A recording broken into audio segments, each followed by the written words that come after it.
Now this is a journal. This is a journal. Hey, I'm Amanda. I'm an artist in Vancouver, and today we're going to be going through my daily art journal. It's chonker, it's big, it's fat, I love it. It's filled with lots of things. It's probably my favorite journal yet, and I'm very excited to share it with all of you. It's from Michaels. It's like those everyday artist journals that you get, and I kind of painted the cover just so I could, add a little bit of myself to it, but I bought another one of these journals, and I'm very excited to fill that one up. So yeah, it's gonna be a good time. So let's get right into it. So one thing I've been really trying to push with people is to start daily art journaling, because it sounds really like big and crazy, but it's really not. Just one page a day really adds up to something. As you can see here, I started this journal in May and now it's November, almost December. So these pages will add up. There's pages in these journals that I don't like not every page is going to be something exceptional, but it's going to be something and it adds to the greater story. So let's just go through this. I'm really proud of what this journal turned into. It really let me just take risks and try new things, because I knew that if I messed up a page, it didn't really matter because I could just start a new one the next day. And that's something I've been really trying to just encourage with my art, is that not everything needs to be perfect.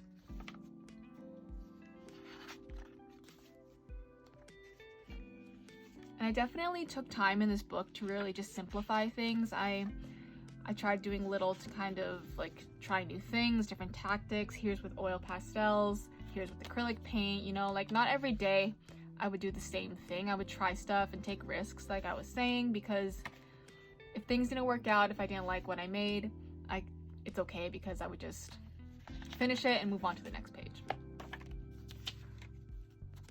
I also kind of kept little trinkets of things, like if stuff happened during that day, so it's kind of like incorporating a journal and a diary into one, and yeah, things like that. And I took this journal with me everywhere. I just put this paper here because I had pastels, and you can see they are spreading onto the other pages, so sometimes I had to do that just to protect the pages. This was by my little cousin. She drew it and I just stuck it in there for that day.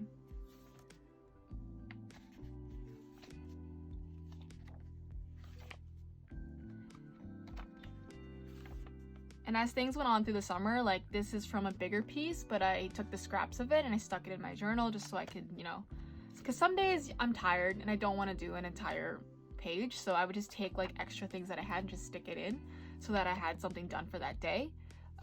Because sometimes you're just not in the mood to do art, sometimes it just be like that.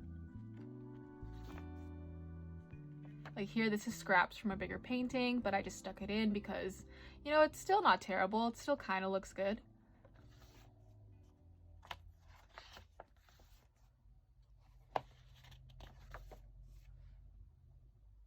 And I'd really like just having captions underneath my drawings, because it's just like keeping a journal. And some of these, of course, they're personal, so I covered them up, but it's a really great way to, when you look back on these things, of course you see the drawings and your progress, but you also see how you're feeling at the moment. Here, I'm taking L's everywhere. Things are obviously not going the greatest, but sometimes it's just good to have little writing. Sometimes I don't put my own writing. I put quotes or song lyrics, because that's just how it's a good way of keeping a commonplace book. If you know what a commonplace book is, it's kind of the same idea.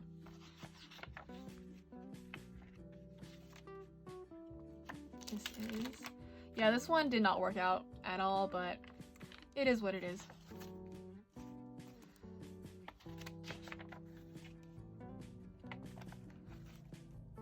And I found this journal, the paper is really it was good quality paper. Of course, some things like this I used India ink, so of course it was gonna bleed through pretty heavily, but the pages held through pretty well. I could do painting on both sides and I wouldn't have major problems with it.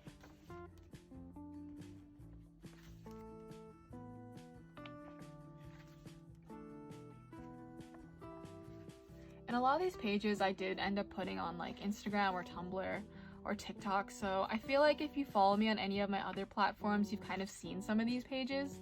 But this is kind of just a huge collection, a huge flip through of everything. Because there are some pages, of course, that I don't share just because I don't get around to it or I don't feel like sharing them.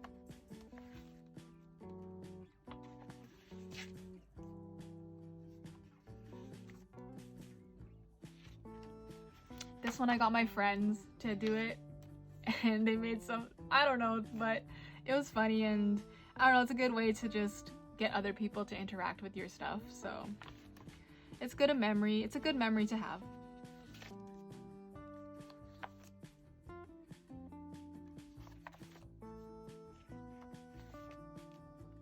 I think this one as well I gave to a friend, and she did it. So yeah, sometimes if you don't feel like doing it, give it to a friend, give it to like someone else, and they can do the page for you. As you can see, Taylor Swift came out at this time.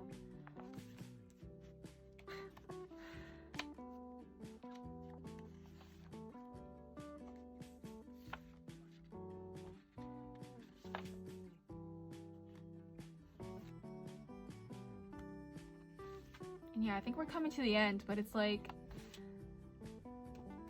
I love this journal. I don't know what else to say. Like, there's pages that are weird, there's pages that are whack, but altogether I love how this journal turned out. And yeah, there's the end of this one. I hope you enjoyed looking through this journal. Make sure to pause and take closer looks at things if that's what you want to do. I hope this encourages you to journal every day. I mean, it's kind of the thing I've been really pushing this year, and I think I'm going to push it a lot for next year as well, is that, you know, pages add up.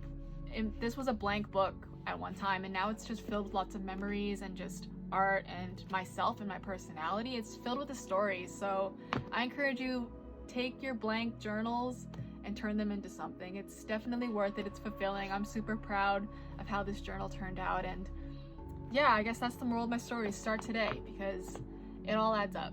So yeah, take a look at my other social media. I'm on all that other stuff, and I hope I provided some inspiration. So thanks for watching, and I'll see you in the next video. Bye!